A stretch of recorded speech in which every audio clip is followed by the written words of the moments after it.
मैं मनोज, सहाचार्य हिंदी विभाग राजा सिंह महाविद्यालय सिवान। आज के व्याख्यान में कबीर की साखी के तीसरे भाग पर चर्चा की जाएगी। जैसा कि आप सभी जानते हैं कि कबीर की साखी स्नातक द्वितीय वर्ष हिंदी रचना 100 अंक के पाठ्यक्रम में प्रस्तावित है। हम लोगों ने विगत के व्याख्यानों में कुल 10 साखियों में से 6 साखियों पर हम लोगों ने चर्चा की थी। आज बाकी के बचे शेष 4 साखियों पर चर्चा हम लोग करेंगे। कबीर के बारे में विगत व्याख्यानों में चर्चा करते हुए ये बताया गया था कि कबीर भक्ति आंदोलन के निर्गुण भक्ति शाखा के प्रमुख कवियों में से एक थे। कबीर इसलिए महत्वपूर्ण है कि वो परंपरा से चली आ रही यथा स्थितिवादी चेतना के विरोध में थे। परंपरा से चली आ रही धार्मिक विभेद और जातिगत विभेद की जकड़बंदी को तोड़ने की इच्छा रखते थे। वो समझौता नहीं करना चाहते थे। समझौता की जगह उन्होंने विद्रोह का रास्ता अपनाया और कबीर की हर एक वाणी, प्रत्येक वाणी उस समय के सामाजिक व्यवस्था, धार्मिक व्यवस्था के विरोध में खड़ी होती है। उनकी प्रकृति में समझौता है ही नहीं। विद्रोह और क्रांति की ज्वाला उनकी कविताओं के शब्द शब्द में निहित है। वो कविता के क्षेत्र में सिर पर कफन बांधकर, अपना घर फूंक कर वे अलख जलाने के लिए, अलख जगाने के लिए निकले थे। उन्हें समझौता परस्तों की नहीं, अपना घर फूंक कर साथ चलने वाले की ज़रूरत थी। वो ऐसे मनुष्यों को तैयार करना चाहते थे कि जो समाज में व्यापक परिवर्तन ला सके। उनके साथ चलने के लिए उन्होंने शर्त निर्धारित की थी। वो खुद हाथ में लुकाठी लिए थे और सारे बाजार गुहार लगा रहे थे कि कबीर खरा बाजार में लिए लुकाठी हाथ, जो घर जारे अपना चले हमारे साथ। वो घर को छोड़कर घर के तमाम बंदिशों को, जो परंपरा से बंदिशें निर्मित हैं, मानव के बीच में जो दीवारें खड़ी की गई थी, जाति की दीवारें, धर्म की दीवारें, अंधविश्वास की दीवारें, बाह्याडंबर और कर्मकांड की दीवारें, वो सब कुछ को तोड़ देना चाहते थे और एक ऐसे मनुष्य का निर्माण करना चाहते थे जो केवल मनुष्य हो,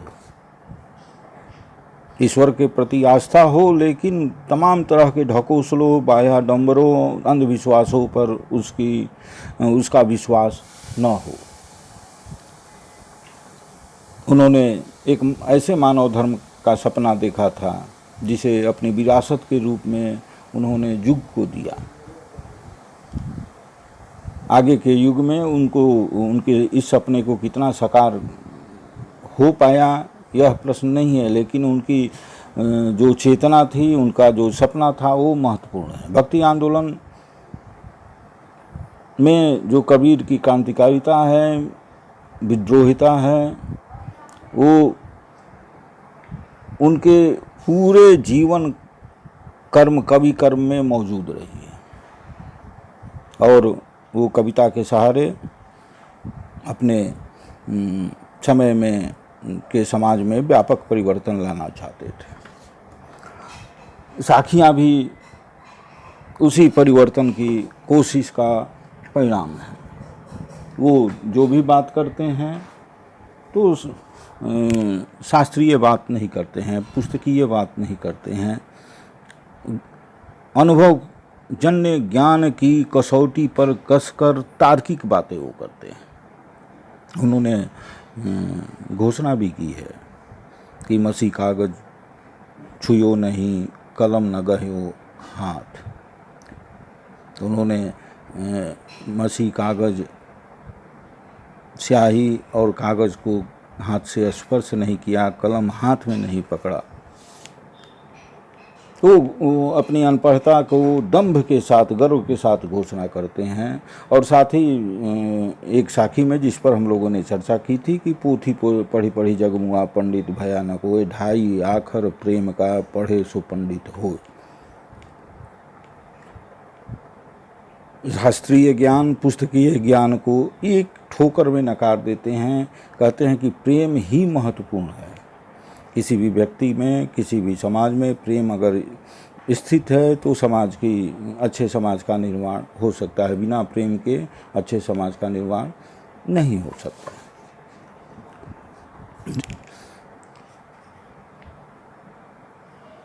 उनकी साखी है, जो से साखियाँ हैं उस पर हम लोग क्रमवार चर्चा करेंगे। कि साधु भया तो क्या भया, बोले नहीं विचार, हते पराई आत्मा जीभ बांधी तरवार। कबीर यहाँ जोटुक शब्दों में कहते हैं कि साधु का आवरण दाढ़ी बढ़ा लेने से, टीका लगा लेने से, भगवा धारण कर लेने से साधु नहीं होता है। साधुता विचार पर निर्भर करती है। अगर उसके विचार साधुमय नहीं है, साधुता संपन्न नहीं है, तो वो साधु नहीं है। केवल बाह्य डंबर करने से, ढकोसला करने से कोई साधु नहीं होता। केवल साधु का रूप धारण कर लेने से कोई साधु नहीं होता। साधु भया तो क्या भया, बोले नहीं विचार, हते पराई आत्मा जीभ बांधी तरवार। वो साधु क्या होगा जो जिसकी जुबान से निकली हुई वाणी दूसरे के हृदय को, हते पराई, दूसरे के आत्मा को ठेस पहुँचाए, पीड़ा पहुँचाए। और उसकी जीभ में जो शब्द निकले तो वो तलवार की तरह दूसरे के हृदय पर वार करे। वो साधु कतई नहीं हो सकता।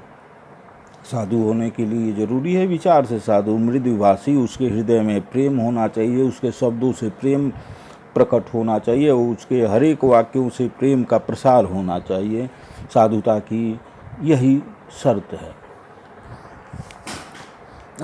अगली साखी है कि प्रेम प्रीत से जो मिले तासो मिलिए धाय। प्रेम प्रीत से जो मिले तासो मिलिए धाय, अंतर राखे जो मिले तासो मिले बलाय। कवि कहता है कि मानवीय संबंध के निर्माण में यह ध्यान देना चाहिए कि जो प्रेम से मिलता है, प्रेम प्रीत के आधार पर मिलता है, तो उससे दौड़कर गले मिलना चाहिए, उससे दौड़कर मानवीय संबंध बनाना चाहिए, मानवीय रिश्ता बनाना चाहिए। जिसके वचन और कर्म में एकता है, उसी से मानवीय संबंध बनाना चाहिए। अंतर राखे जो मिले तासो मिले बिलाए। जो बाहर से कुछ और भीतर से कुछ हो, बाहर से अलग उसका रूप हो, भीतर से अलग उसका रूप हो, उससे तो कतई संबंध नहीं बनाना चाहिए। तासो मिले, अगर उससे संबंध बनाए तो उससे बलाई ही होगा, परेशानी ही उत्पन्न होगी और दूसरा कुछ नहीं होगा। अगला पद है जाघट प्रेम न संचरय, सोघट जान मसान, जैसे खाल लुहार की सांस लेत बीनु प्राण। कवि कहता है कि जिस शरीर में, जिस व्यक्ति में प्रेम का संचार न हो, वो समझिए, जिस स्थान में प्रेम संचार का न हो, वो समझिए कि वो श्मशान है। वहाँ बचने की संभावना नहीं है, वहाँ सभ्यता के विकास की संभावना नहीं है। सभ्यता के विकास की संभावना वहीं है जहाँ प्रेम है। जैसे खाल लुहार की सांस लेत बीनु प्राण। कवि कहता है कि जैसे लुहार की भट्ठी में चमड़े की खाल से जो लोहे को गलाने के लिए जो हवा निस्तारित किया जाता है, वो भी सांस लेता है, लेकिन उसमें प्राण नहीं होती है। कवि कहना चाहता है कि जिसके हृदय में प्रेम नहीं है तो वो भी मृत है, उसमें प्राण नहीं है। प्रेम ही प्राण का पर्याय है। अगला दोहा है कि माली आवत देख करी कलियां करे पुकार, फूला फूली चुन गए काली हमारी बात। कभी इस दोहे के माध्यम से इस मृत्यु लोक की वास्तविकता को मनुष्य को बताना चाहता है। तो कहता है फूल के एक बाग की उपमा देते हुए कि माली किसी बाग में जाकर खिले हुए फूलों को तोड़ता है और कलियां उसे तोड़ते हुए देखकर कहती कि आज तो जो खिला है उसको तो माली ले गया, कल हमारी बारी है। संसार की भी यही स्थिति है। प्रतिदिन लोग मरते रहते हैं, मृत्यु को प्राप्त करते रहते हैं। मनुष्य को ये समझना चाहिए कि आज जो गया कल उसकी बारी है। मृत्यु को सत्य मानना चाहिए। अगर कोई मृत्यु को सत्य मानेगा, मृत्यु को हमेशा याद रखेगा, तो वो जीवन में कभी गलत नहीं कर सकता है। माली आवत देख करी कलियां करी पुकार, फूला फूली चुन लिए। अब इस व्याख्यान में 3 व्याख्यानों में कबीर की कुल 10 साखियों पर हम लोगों ने चर्चा कर ली। अब शेष अगले नए विषय के साथ हम लोग अगले व्याख्यान में मिलेंगे। धन्यवाद।